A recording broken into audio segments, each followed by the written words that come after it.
Hi everybody. This will be the last instructor video I'll do for this semester because next week will be our last set of readings. But before I get into that, I want to tell you a little bit and just remind you a little bit about the last week of class. Our last discussion, which will be May 5th through 9th, will be based not upon readings that we've been doing or videos, but it will be based upon what you have learned in this course, your own reactions to it. So next April 30th, which I believe is next Wednesday, you have an integrative review paper due. What that means is I'd like for you to choose 3 things that you've learned from this course this semester and write a paper on it. 3 things. Talk a little bit about what you learned, how important, what was important to you about that, how perhaps it's changed your perspective on things, and then I would like you to submit that to the Dropbox. The following week, starting May 5th, your papers will be the basis for discussion for your group. So instead of the readings or the videos that we have from week to week, the basis for discussion of that week will be your papers. That's why your papers need to be in by end of day on April 30th, which is a Wednesday. That will give your classmates an opportunity to read those papers in advance and to be able to participate in the discussion during that following week. And then that will be our last discussion. I'm also looking forward to getting your research papers, and I've been in contact with several of you about those, the papers that you're doing for your final project in the class. Okay, so if you have any questions about that, let me know.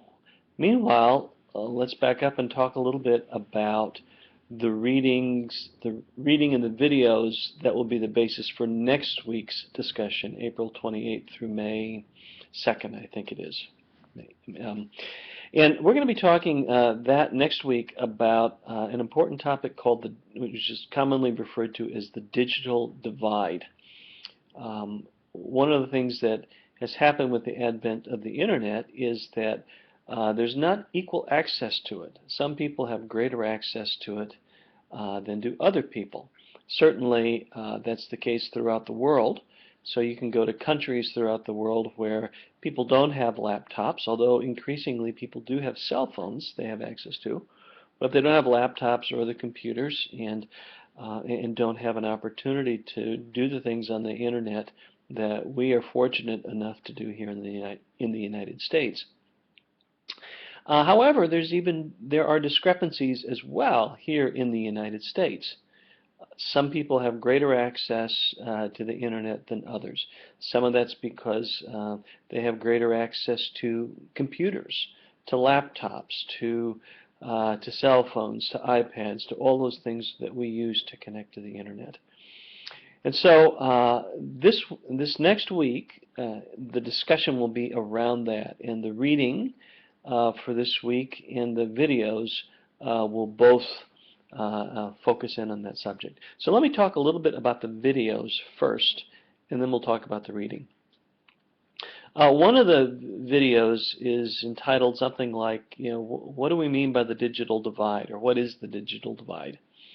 And it is a video that captures the ideas of people who don't have as much access to the internet as others, and why that's important to them.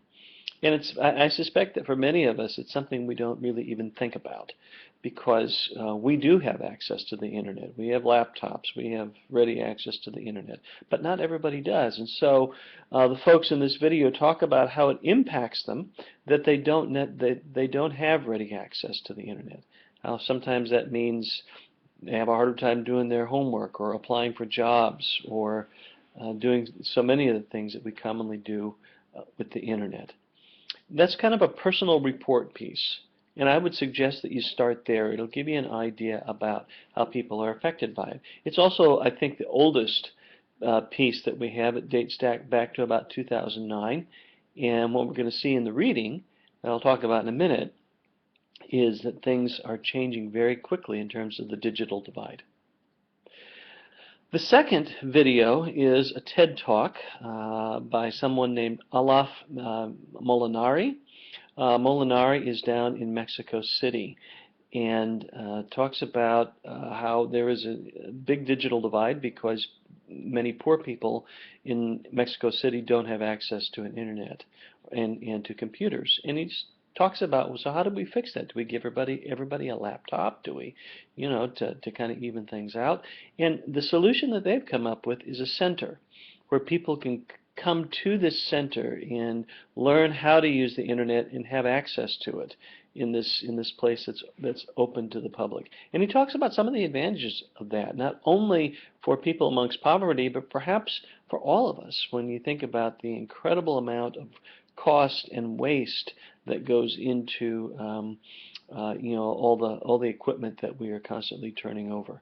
So Molinari has an international perspective on things. The first video is based in the United States. Molinari's perspective is an international one, and I think it will help to give you an idea about how the digital divide works in different places in the world. The reading, which I'll talk about last here, and which you might want to go to last, is one more Pew report. I have to finish off the semester with a Pew report on the digital divide. It's by Zicor and Smith.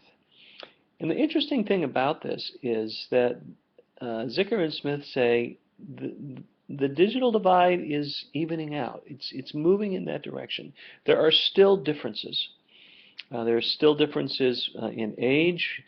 People that are older may not have as ready access to the internet. People that are disabled may not have as ready access to the internet. There are some differences based upon ethnicity and race. But the things seem to be improving in that regard. And this is the most current of the pieces I have for you this week. I think it dates back to 2012 or 13. And so you get an idea about how things are changing. So that's the good news. Hopefully the digital divide is changing for us. But it still has some significant implications for us, that there are differences between people who are able to use the internet and people that can't get to it as readily. And that really will be the basis for our discussion for this next week. So I've enjoyed having you in this class this week. I've enjoyed interacting with each of our groups, and this will be the last instructor video that I'll send out. Hope you've learned a lot, and I'll look forward to our discussion not only on the digital divide this coming week, April 28th through May 2nd, but I'll look forward to the discussion about what you've learned from this course the week following that.